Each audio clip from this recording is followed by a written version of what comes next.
Welcome back, guys. I'm here today with I'd say a teacher, but also a person that I've got to know over the last 10 years, and he's had also like a massive effect on my life, whether in sport and also my school life. I'm here with Mr. Nicholson. How are you? It's very kind, Ed. Very well, thank you. Yeah, and sad to see you leaving JESS after those 10 years. Those 10 years, I still remember my first day, really. We're inside the sports hall and we're doing PE. And I remember you asked us to take a knee, like you always do, which I think is great. And you got up and you said, "Oh, hi, my name is Mr. Nicholson," and then asked us to do a lap of the pitch, which you normally do. But that was my first impression of you. And I remember being that young, and over the years, I'd say we formed a really, really good relationship on and off the field, on and off the athletic court. I've tried lots of different sports. You try to put me in lots of different places, which I'm sure you do with a lot of your kids. Trying to get you to be a rugby player. Trying to get me to be a rugby player. That lasted 2 years. That was, you worked hard at that. I think to start off, what I want to do with all my guests is, we could talk about the now, but I want to talk about you as a young man growing up, because I think a lot of people see you as Mr. Nicholson, experienced, someone with a massive can be old. But we don't know the man behind that, the man that started his journey from even primary school and also your childhood. So let's go back to where the love of sport began for you. Crikey, how long have we got? An hour. Love of sport. I guess you go back to your parents. Dad was a rugby player. I lived out in the Middle East, so my mum and dad moved out here in 1974. And in one of the school sways, I described them as pioneers. I can't imagine what it must have been like for both of them, because my mum was pregnant with my brother at the time. I was 4. We went to Bahrain. I started at St Christopher's, and if you know the Gulf, everybody knows St Christopher's in Bahrain. We then went to Qatar, and I learned to start to sail in Qatar. But I went to boarding school from the age of 7. Yeah. So I was in boarding schools that played rugby and cricket. So they were the two sports that I started playing, and my dad played rugby, so there was that sort of, I went mini rugby at Percy Park up in the northeast, which is still there. And then went to a boarding school called Oakham, where basically it was rugby, hockey, cricket, and they were the sports that I played. And, it was sport that was my love. Do you know what I mean? I wasn't, as I said to you earlier, academics were, even in those days, Ed, not as, we were under the pressure that you are now.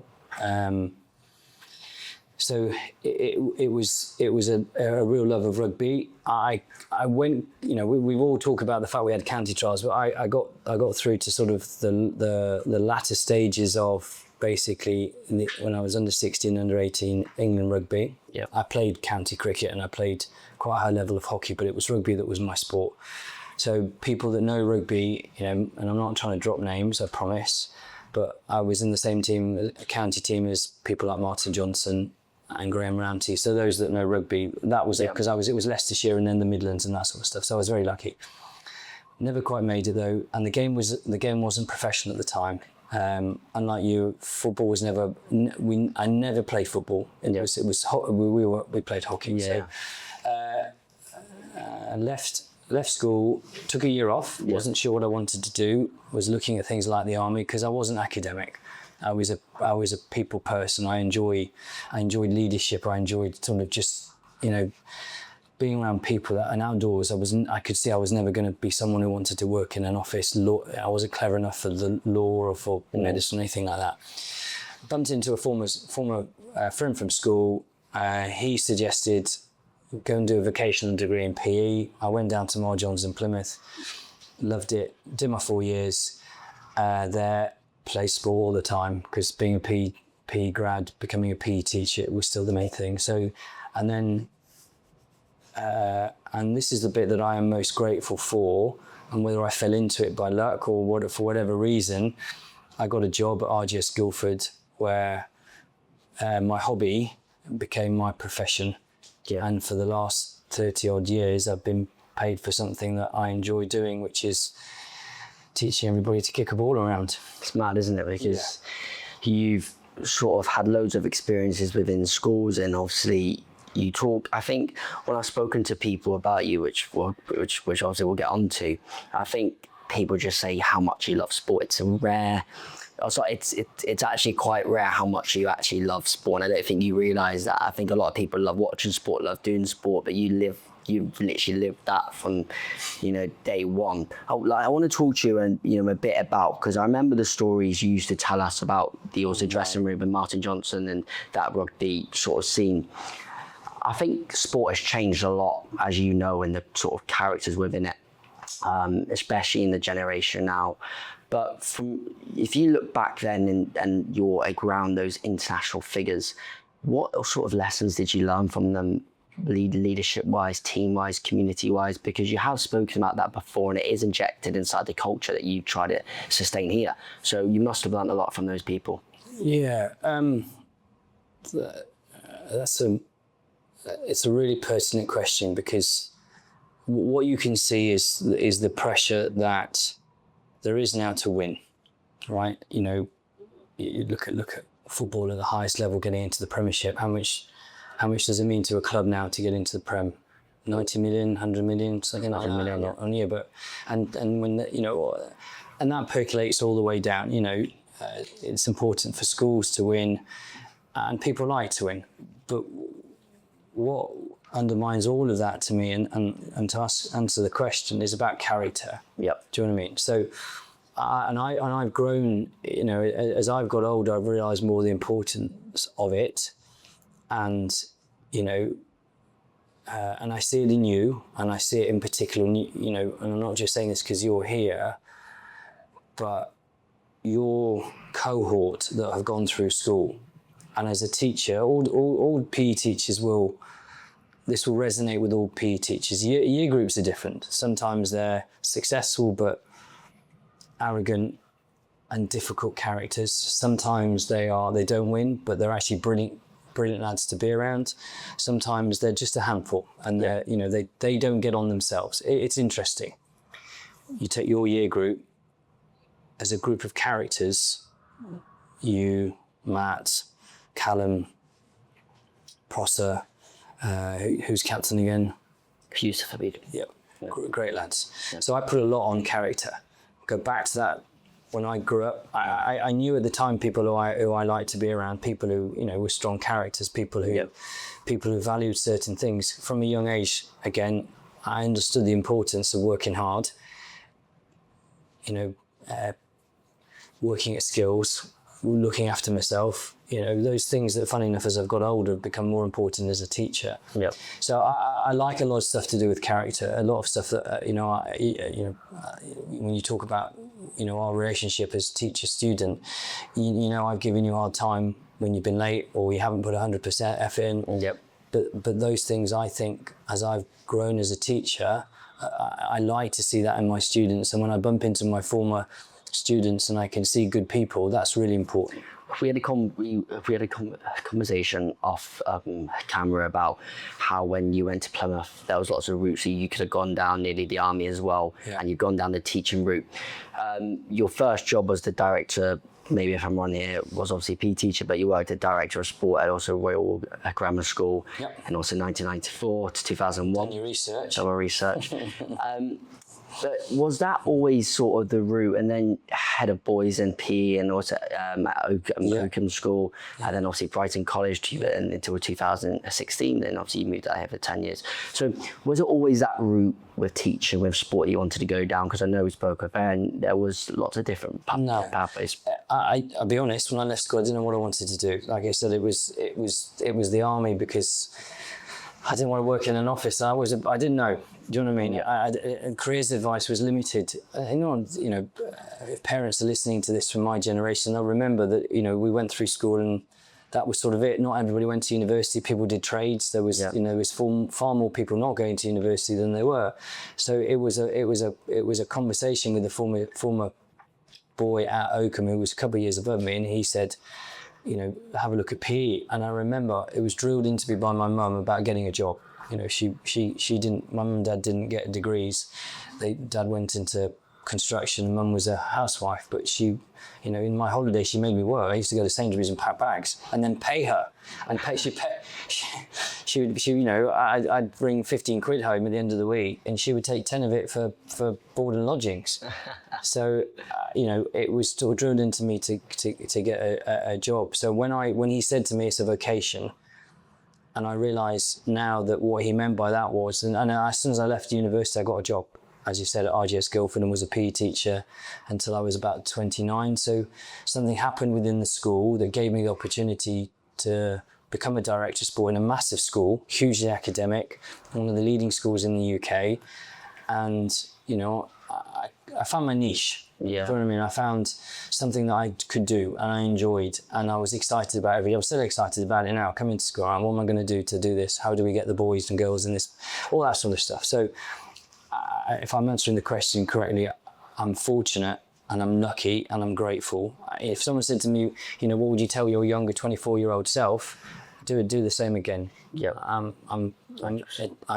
immensely grateful for all the opportunities that people have given me over the years. I think when I'm reading up about you, I think when you joined Brighton and your sort of stint there was a fantastically successful sort of tenure, especially in sport. And who paid you to say that?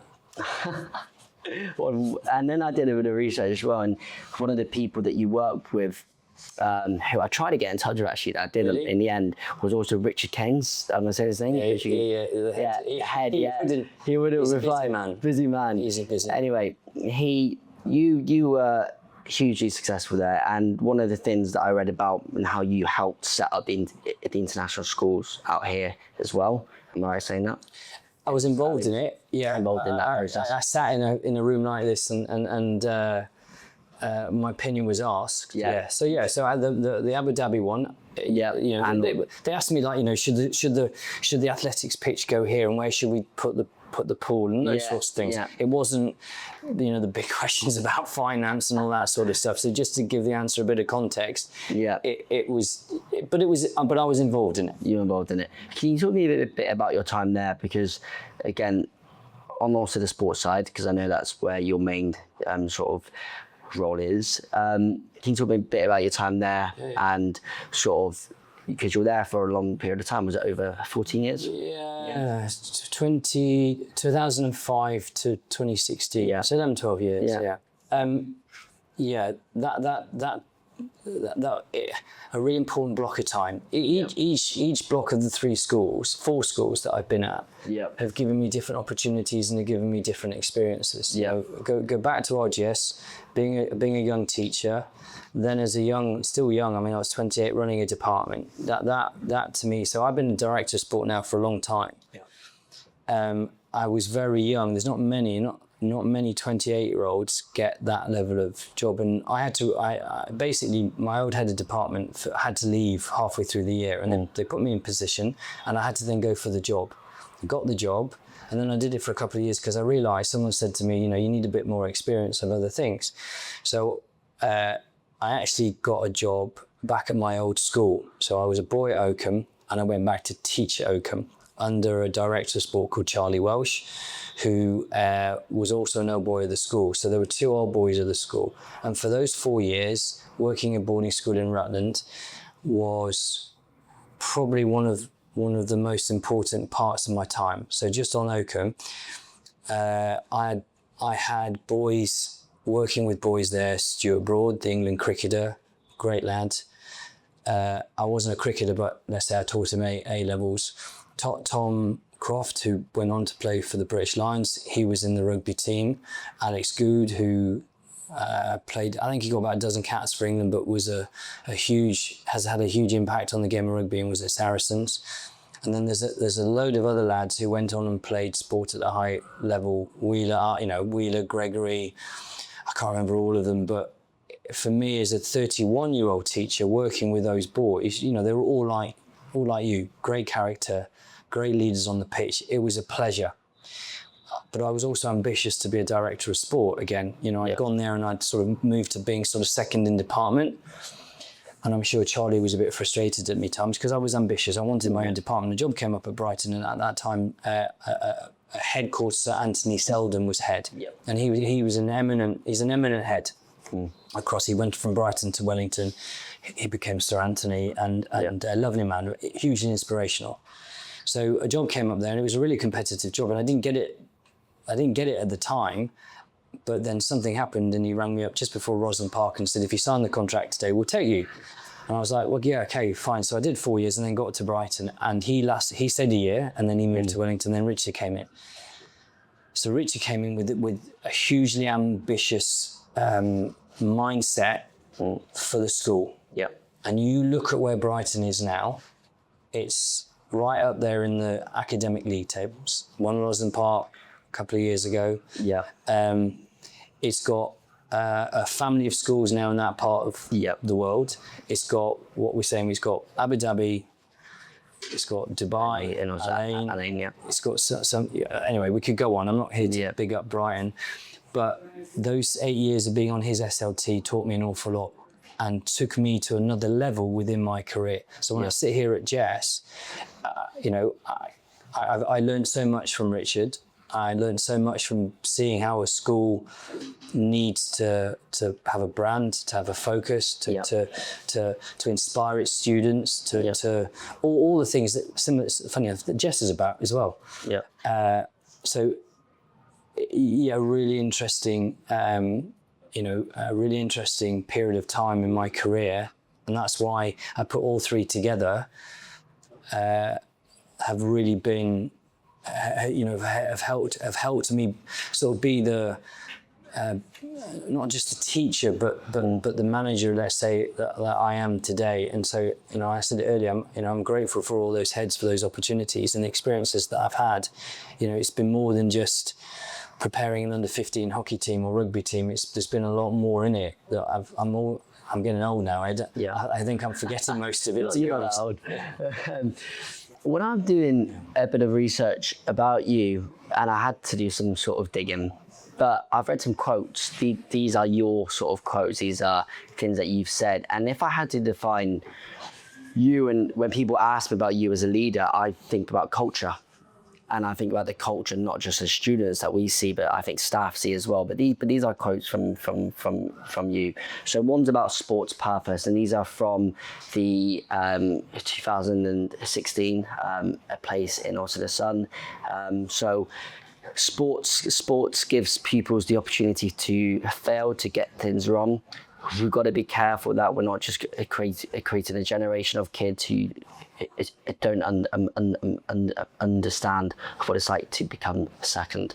So what you're basically saying there, we have to prepare kids for failing and also being successful.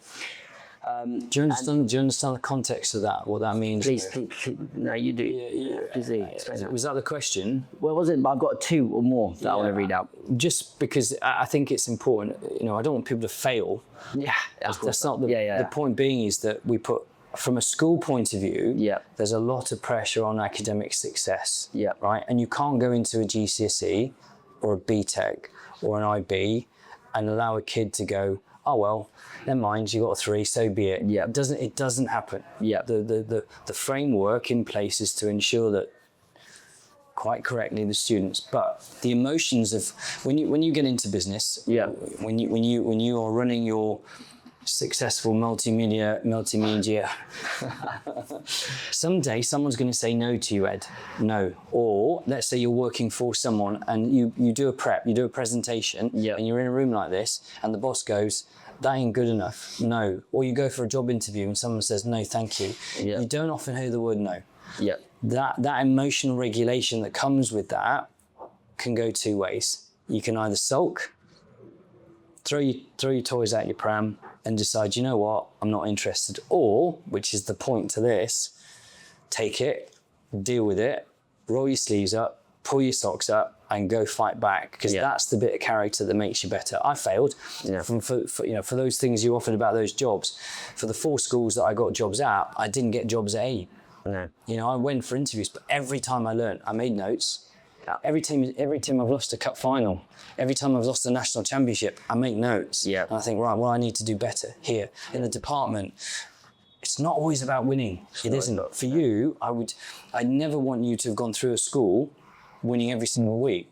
So look at all our trophies. Yeah, but you as a person, you're not a nice person because of it. You're arrogant. You don't take care of people. You're not nice to people. You don't speak to people in a nice way. No. I'm not interested in that. Yes, I want you to, and that should be tied to that, but I want you to be good with it. I want you to clean the changing room. Exactly. I want you to sweep the sheds. I want you to say thank you to the security guy, which interestingly, you go back to what we were talking about, Roy Keane and those others. When I see their interaction on the social media stuff, he always, I know he's a bit grumpy with people at times, but he always says thank you to the guys that are the security guys. And I think that's a measure of, that's the main thing. Well, I think you obviously backed up. I think you've also said, I also don't get why we don't clap the person that always comes last in I would have won 1,500 meter race. It's the same quote there. So I don't. So one of the things I don't get why also don't we clap? No, yeah. I think I said why didn't we clap the person who comes last? Why don't we clap them? Yeah. Right. I might have said. I think sometimes I've said. But you think it's good on them that they're doing the race in the first place? I think that's what you're trying to say, is that in terms of participation, do you know what, that's what you want. That's what sport's about. Yeah, I think you've got me there, and you got me. I'm in two parts of the camp. Okay. Right. Yeah. Absolutely, it's good for people to get outside their comfort zones, because I've seen it in athletics. There are certain students who I've worked with over the years, and I've gone, you know what it's like with cross country. Ed, come and do it. Sir, I'm not. I'm going to definitely. No, Ed, that's not the point. Just come and do it, because you'll get us the points. Yeah. And what's the worst can to happen? It's 1,500 meters. Yeah. But so I can last. Yeah. That bit I don't get. So that is the clap. Yeah. Right. That is the point of boys and girls, and I would say that sometimes it's more often the girls. They don't want to put themselves out of their comfort zone. It goes back to the bit about failure. Yep. Ed, just run us the race. I need the points. All right, so no problem. You finish it, and I don't know if you remember this, but maybe it was as you were like, so that absolutely killed me, but you're all right though, aren't you, Ed? Yeah, actually. So that teaches you a lesson. Nothing's as worse as you think it's going to be. No.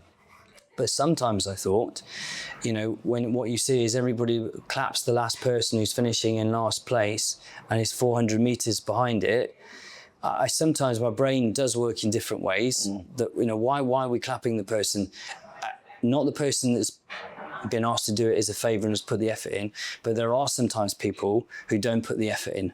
Yeah. And that's the bit I don't like. It's the bit when they're doing, let's say, something under duress, like a 1,500 meters, and they don't care and they're wearing shades. Yeah. And I clap them. But I think I get you. The main part of that is when people make an effort, irrespective of the outcome, it's about the effort, and that should be clapped. Always. Let's talk about your time at JESS. So obviously I've been here for 7 years. I've obviously just left, but the success during that time that I've seen from terms of a sports perspective, but not just on also the pitch, just off the pitch, the new sports centre that was built, and then things like the first at the international school to reach the Rosslyn Park Sevens final in obviously 2019. You only just lost that one, but to first international school to reach a final is absolutely incredible. We know the Sevens in 2023 won that. With the girls, yeah. With the girls. Tours around Asia, camps in also at the Alain, and I know the rugby team's been to Sri Lanka, seen that sort of in pre-season, seeing the culture there, and also DASA. Obviously, you have a role there now where, that overseeing role, and then the obviously football team that I've been part of in the last 5 years. Successful. Last 5 years, won each season, and we know it's not all about the wins and sort of winning. Yeah, the boys and girls. It's also the culture. The most successful sport. 100%. So can you talk to me a bit about? Obviously named a lot of different things there, but for you, how does that feel for me to read that out in terms of the success that is around? And I know we could talk about the failures as well, but let's also talk about the success and how that makes you feel. Funny enough, I can take or leave that. Do you know what I mean? Yes, I am competitive. That's not, I am. So that would be unfair to say that seeing the first 11 get 3 back-to-back DASA Prem wins, hugely satisfying.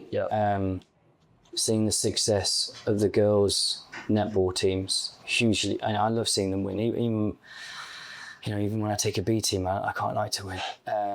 Seeing the success of sports that have grown through the school, like the water polo, like what we do with our aquatics. So I'm immensely proud of what the students have achieved at the school. Yeah, absolutely, and I will continue, to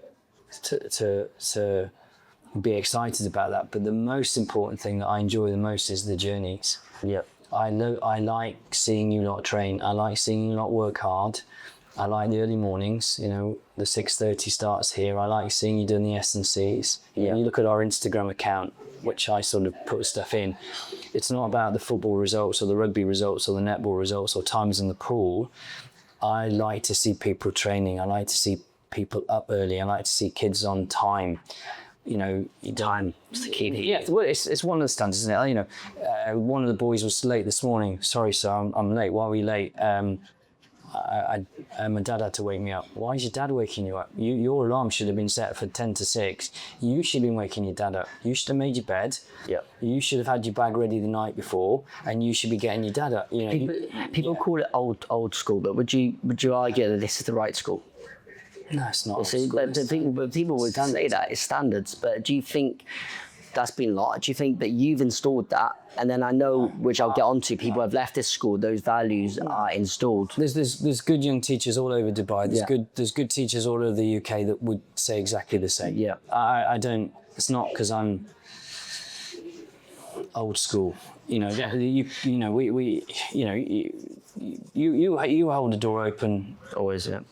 It's not old school. It's manners. It's manners, yeah. So, sometimes we forget those things, and sometimes people need to be reminded. But ultimately, I think going back to the original part of the question, I like the process. Like, we want to keep fit. I'm looking forward to going on my summer holiday. I haven't kept fit for 6 weeks. Yeah. But I enjoy the process of stuff. I enjoy seeing teams develop. I enjoy seeing our boys and girls grow through their journey in the school. Yeah. It's about the journey. If the outcome at the end of it means you win a good title, then even that's the cherry on the top.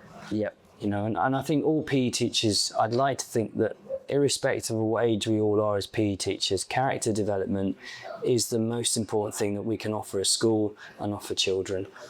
So the last few sort of days when we've been planning this, I've spoken to a few of your ex-employees and students that have been at JESS, and just asked them a bit about their experience with you and also memories that they have. And I will tell you the names now, but I'll start off with a person you know well that you worked with closely for years, which was Mr. Mike Wernham. You worked with here. He was the head of sport out here, and worked with him for over, was it maybe 10 years? Literally 10 years. Firstly, before you sort of go on, talk to me a bit about that sort of relationship, because from the outset, I'm just telling you from what I see, how sort of close it was in terms of leadership. You were both similar, but also not similar in certain ways. But can you talk to me a bit about your sort of connection with him, firstly? Yeah, Mike and I would say,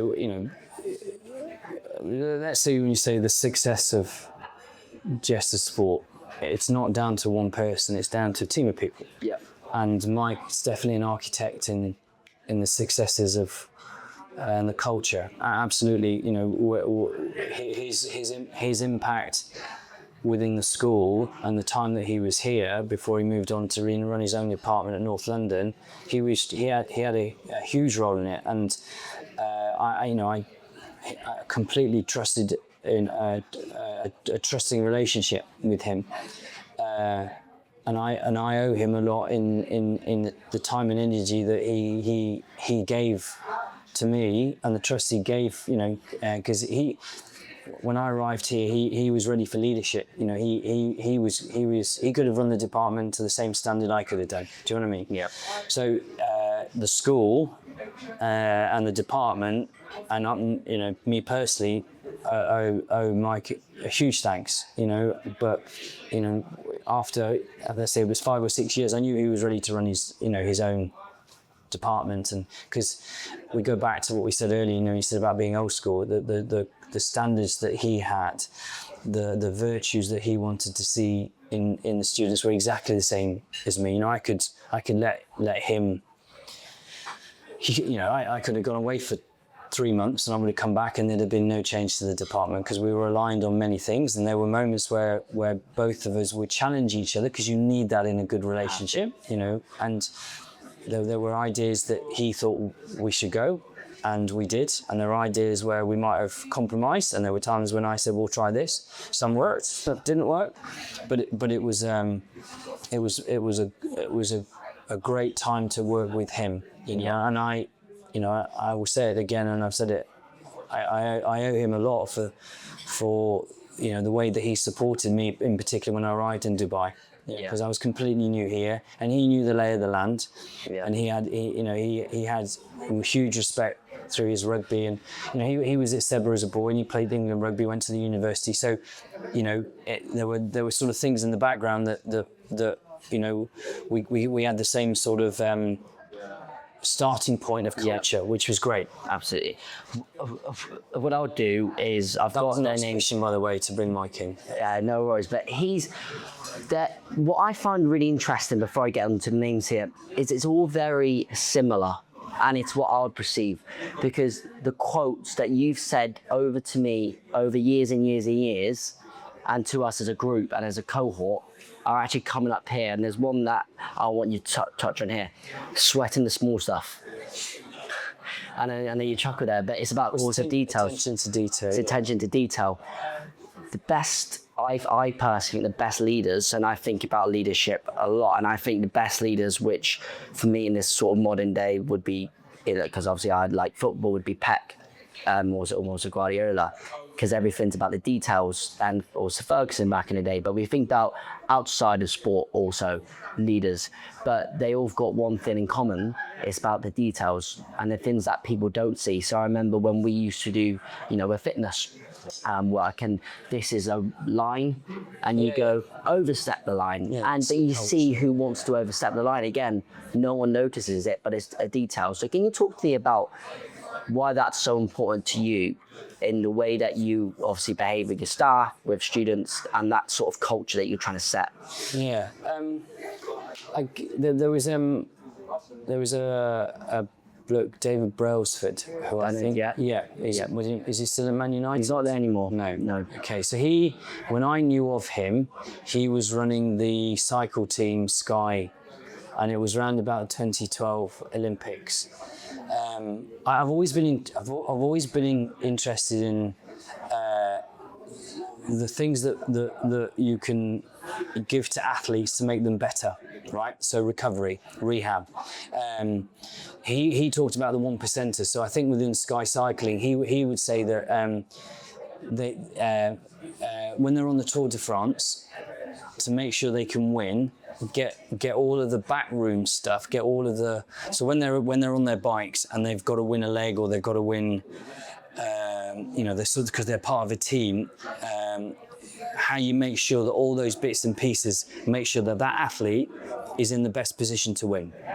He would talk about the 1%ers. He would talk about like making sure they have their pillows and their duvets. Sorry about this. Yeah, because you know what it's like, and I think you go to a hotel for the first time on holiday. Your first night you don't sleep well because it's not your bed.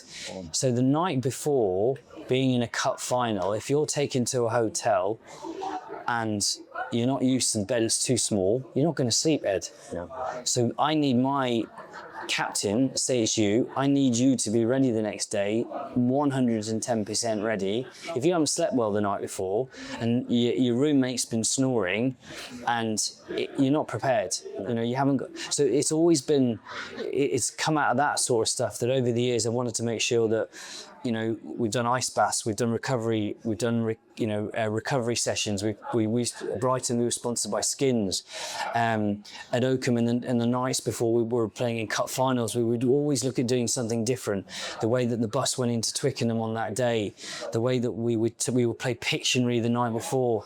I remember Hank saying to me when I was at RGS Guildford that the night before RGS played in their one and only Daily Mail Cup final, they played Bradford. And he went into the hotel, and Bradford were really relaxed, and mentally the RGS boys were shot. And the next day they lost. They didn't turn up. So it's always been about what I can do to make a JESS, a Brighton, an Oakham, or an RGS. Well, I can get those top teams. Is it recovery shakes? Is it more protein? Is it creatine? Is it time off? Is it strength and conditioning? Is it trips, like you said? Is it trips to Sri Lanka? Is it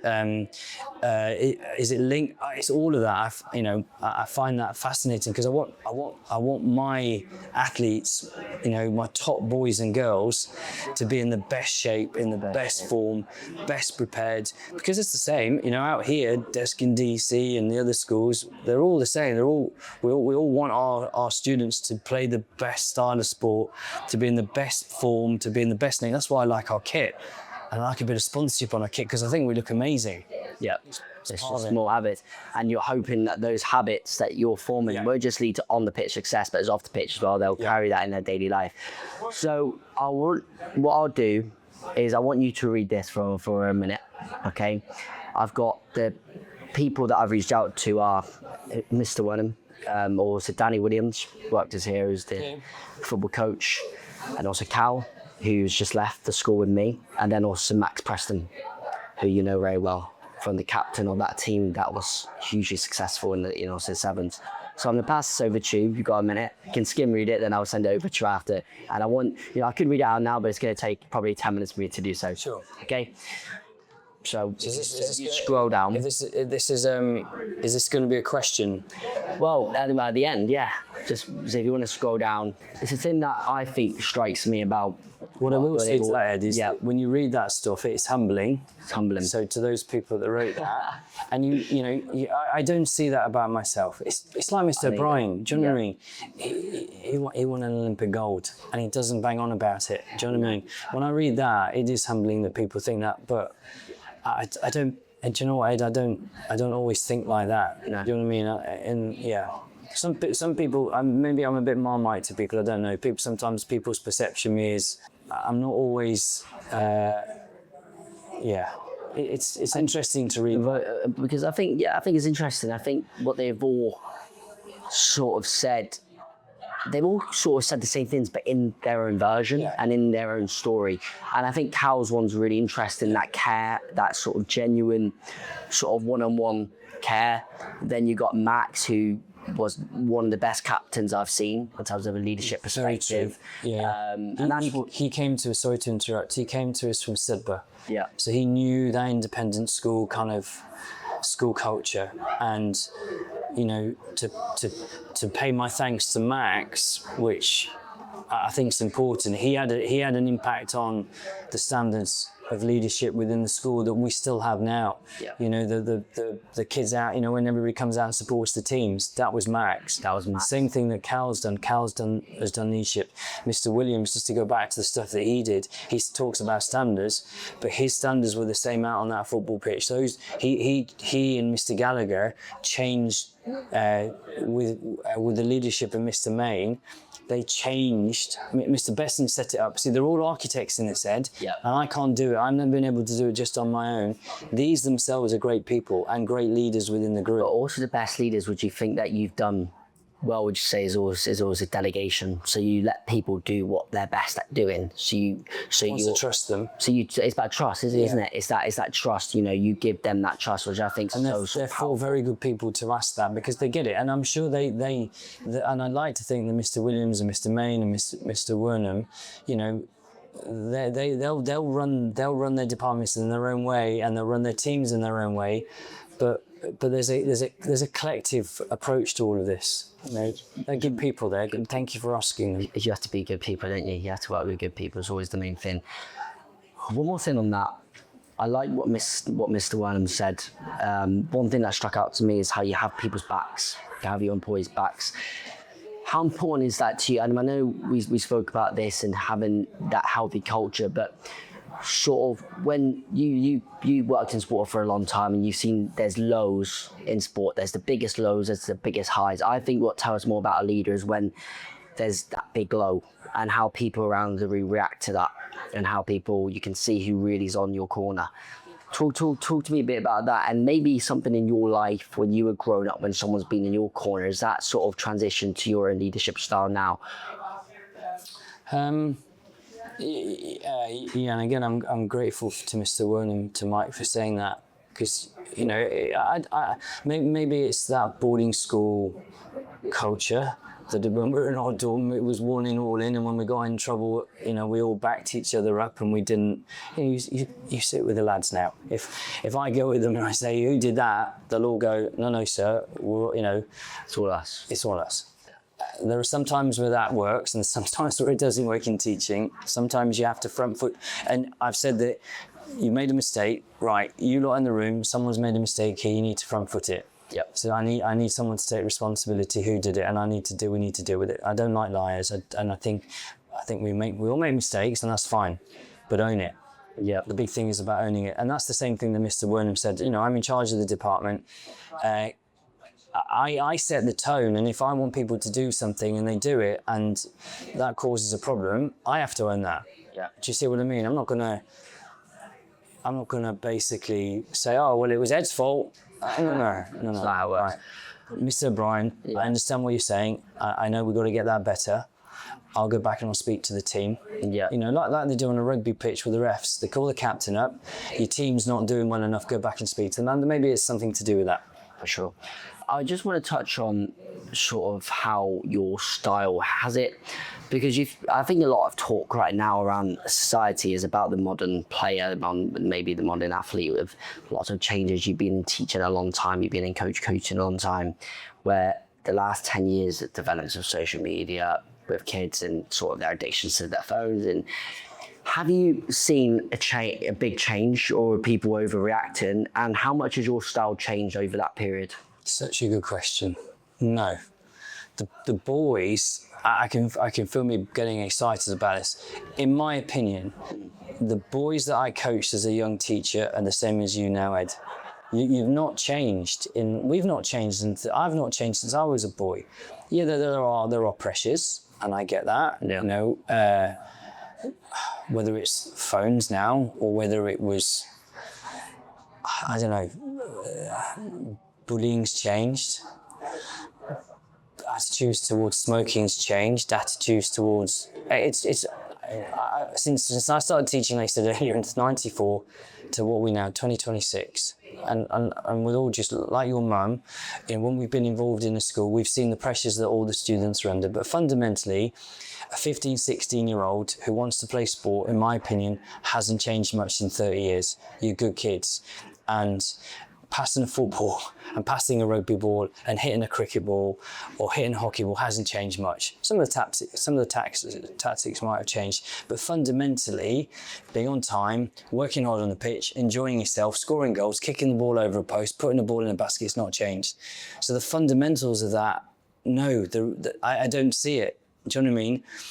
And would I say I'm particularly a different person from, I don't know if this is a good thing when I answer this question, but am I any different to being 26 to 36 to 46 to 56? I'd like to think to my younger self, I'd be answering the questions 30 years ago in a similar way. Yeah. Because sport hasn't changed that much. The tactics have, and the pressures might have done, but as students, schools are such great environments. We saw this in COVID.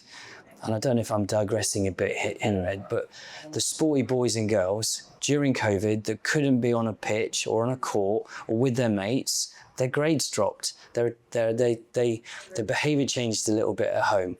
The thing that's great about this is we all love being part of a team. We all love going out and running around with our mates. We all love a bit of banter. We all love wearing our colours, playing against another, and then at the end of the day shaking hands, and you're too young to have a beer. but having a beer afterwards, you know, and having a chat, and that's what sport's about. So I don't think it's changed particularly much. Maybe the pressures that you're under away from sport have changed, maybe. But I think if I've educated you in a good way, if I've done my job as a stakeholder in your education, same with your parents, then you should be able to deal with anything. The world, I'll tell you where the world's changed, the pressures have changed. You know, I don't believe that the world is necessarily, it's not say to be better, but there are complexities that you lot now have that I didn't have when I left school. And I'd like to think that a good school and good teachers and good PE teachers, you know, have prepared you for that. You know, immense pride when you all graduated, by the way. Seeing you all go, it's great. I love it. Was that the ultimate sort of goal? Is when someone arrives, I arrived in year 7. I remember my first day. I literally still remember being sat in the sports hall with my knee and you speaking. And I was petrified. And then I'm leaving and I feel a better, stronger, look how the relationship more well-rounded. Changes, yeah. It changes. Absolutely. I remember I was speaking to one of the kids I coach in year 6 and he's coming up to year 7 next year. I said, I was speaking a bit about you actually and the standards. And I said, all you have to do is 3 things that I got wrong on my first year. Make sure you're early, not on time, you're always early.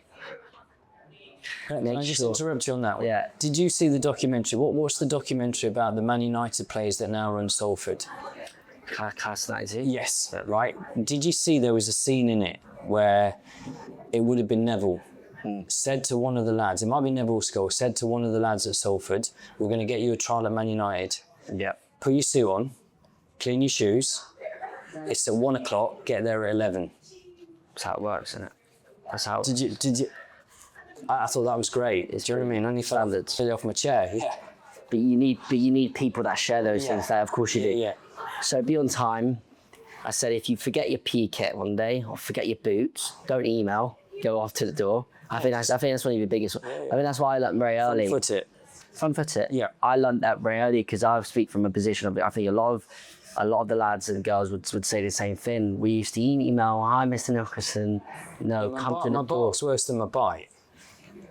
My bark is worse than my bite. 100%. Stand there and apologise. Say, sorry sir, I'm late. That's all you're going to, good, thank you. That's all you're going to get from me. But walk in and don't say sorry. I will say, Ed, come over here. I don't know why I do it. Do you know what I mean? Or if you come and say, look, sir, I forget my boots today, I'm just going to pull a face at you. You just get off and play. Do you know what I mean? But I said, why are you forgetting your boots, Ed? I don't know, sir. It was one of those mornings. Yeah. You know what I mean? Exactly. And also the last one, I think, one thing that I really think strongly with you, I think your curiosity. I think if you're a student and not sort of challenge you, but I've been quite challenging at times, and I know that I've got lots of opinions, and I think there's been times where I'm not agreed, but sometimes I've asked a question and been a bit curious. Okay, why is this? What will this benefit me? And I think you've respected that. People that are confident, people that are not rude, not disrespectful, that want to be respectful and also the right way. I think that's teaching in general. Your mum would say that. Yeah. Do you know what I mean? I haven't got a problem with anybody coming up and asking me a question. Otherwise, I'm not a good teacher, Ed. Yeah. My job is to teach, to educate. Do you see what I mean? Otherwise, I don't want people. No teacher wants people to fear them. No. You know, I think there was the word approachable in there. Yeah. You know, if you.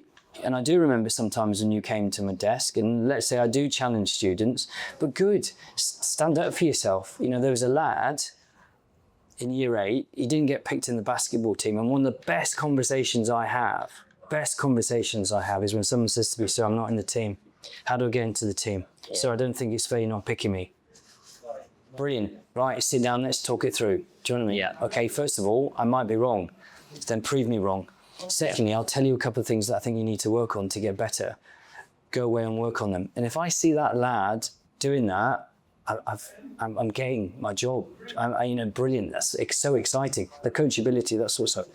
So yeah, you're absolutely right. That when you know, oh no, I've lost my kit, don't say anything, Mr. Nicholson's going to shout at me. Okay, at the end of the day, we all forget kit. Sometimes we're late, the traffic's bad. Sometimes we do get up late. Do you know what I mean? It happens. I'm not grumpy. I think it's how you deal with, I think that's what you're exactly right. I think, sorry, for my last question, I think I wanted to ask, what is...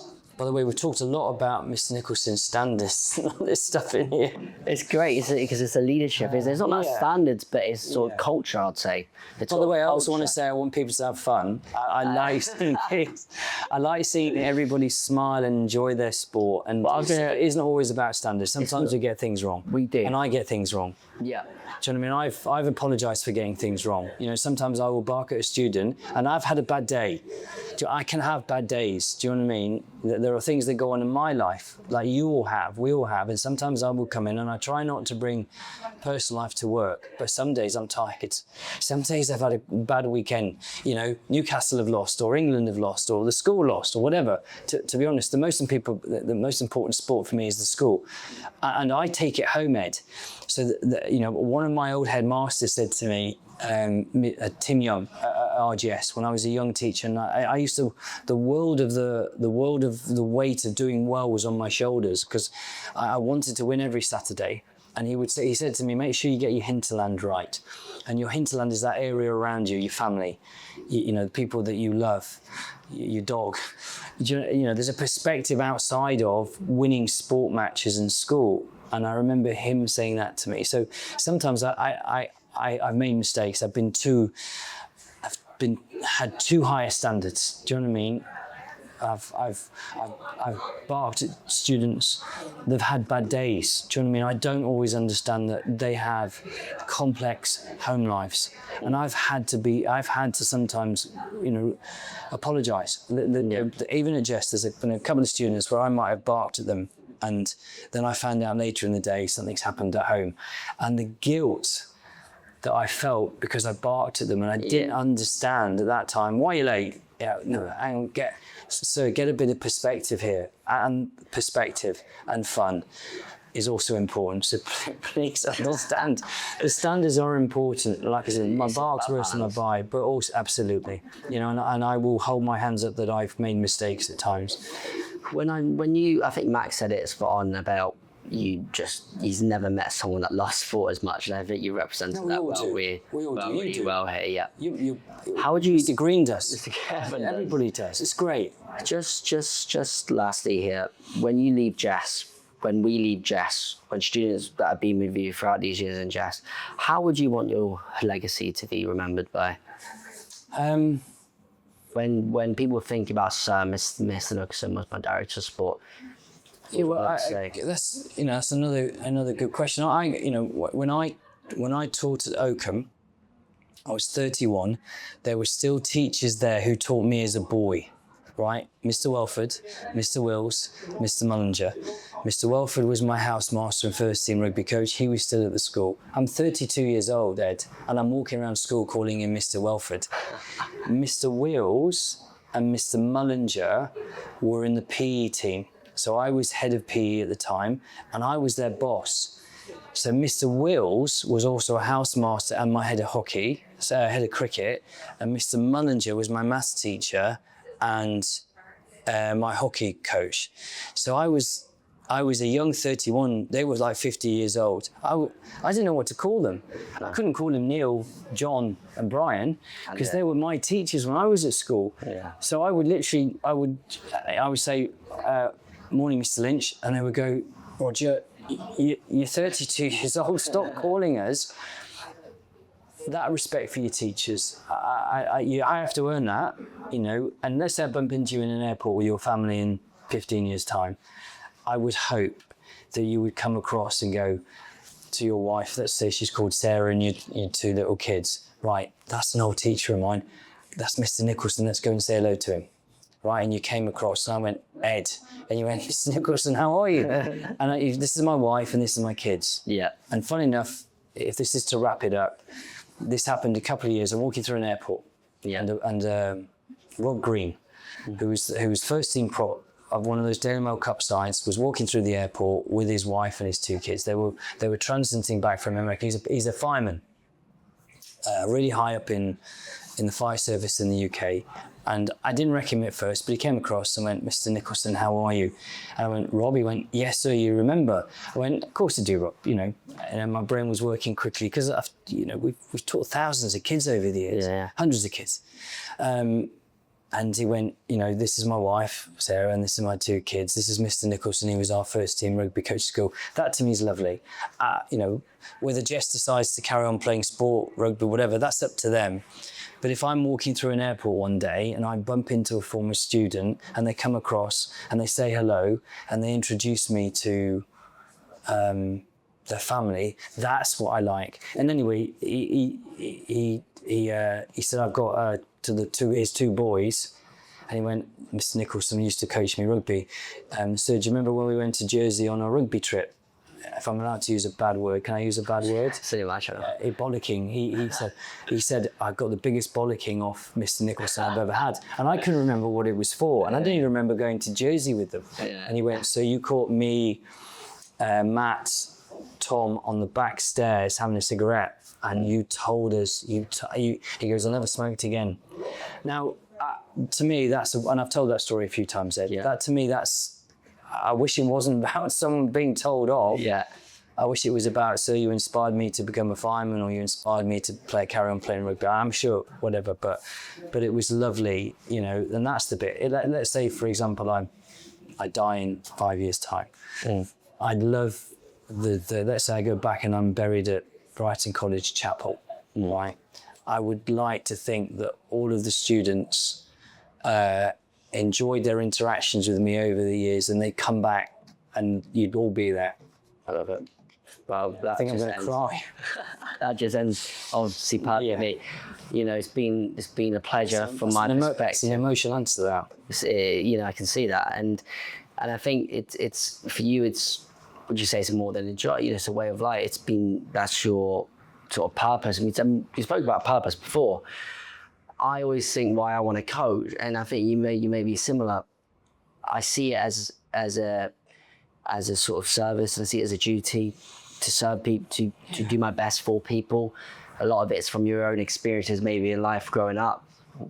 But I think that's all you want to do is make sure when you start and you leave, you want to make them be in a better place ultimately. So, but I appreciate your time. If you told me 7 years ago, sat in this room now doing an interview, I'd have been laughing. But yeah, thank you. And you know, you don't get asked in these forums much, but you know, I'm incredibly grateful for all of those students, all those boys and girls that over the years that have given me the opportunity to coach them, to win and to lose. You know, the staff that I've worked with, the people who, you know, have had impacts on the departments, the architects, to what JESS has done to Brighton. You know, I've been so lucky to work with all of these people, and there are so many I could mention. That over my stint in education, which I've still got 10 years, and there's still lots to do. But I you know, to everybody that I've taught, coached, worked with, the heads that have appointed me, the teachers, the SLTs that I've frustrated because I wanted the best for the students, everybody, you know, I'm immensely grateful to them, and thank you to you for inviting me here today to give me this opportunity to say thank you, because that's also one of the most important things to do, is to say, and I say that to you lot, don't I? Say, make sure you say thank you to your parents, tell them that you love them, you know, be grateful. And when you have an opportunity, and say this to everybody, to be nice to people and to be grateful and to be thankful, it's really important. Thank you, sir. Pleasure. Good man.